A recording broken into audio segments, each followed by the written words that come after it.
waxaan leeyahay safalkii colaadaha jira iyo sulufka qiiqaya sabab yeesha ee bambriyo la ila keensaartay baarlamaanka sanadkoow ibliisamada ku qaadiyay sodonkiya allow 200 saanta laga jiido sadkaad qaadateen iyo ku soxoorta lagu iibshay sanbabada dhexdood iyo wadnaha sarinu ka gaartay dabadeedna cudur saabka galaysaama kugu reebiyay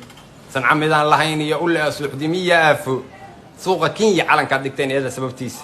Soomaalidii in dirtay sugaysay qowlkiina imaaraad haddaad siisateen silic ku noolaada saddex idin lah niman idin salaamaynin suntiya qarax waa badan yahay idin ma seereeyo saantii aad qaadaan ku dhaca bohora sayn saaban sarab iyo si tir qalala sabab ilaahay samadii dhirtiya geeduhuba idin ku soo jeestay waa sida u gasheen ciidanka salal ku noolaada hasal dhigina khasaad qaan hasal salha dhigina saqayn niman lagu samayseen naftu Soomaaliga ay socoto oo ilka lagu seexsho muslimkuma salaamay ibliis shacabka ku horsay sababku ku dhaho ha ku haysuruna hawleexan wadada israaq maalintii uun ku socod qaado naartii salkeedii galo seexda gudaheeda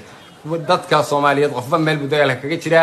anigu baarlamaanka xabadahaas kuwa kale oo ka sii badan oo ka sii shilkaysan waa u soo hayaa ciidanka xogga dalka Soomaaliyeed waxaan ka codsanayaa afkayga ula tagay anigu qori ma watay afkayga ula tagay gacan inaa u tagtaan xabad ula tagtaan baarlamaanka inaan ka codsanayaa wabillahi tawfiiq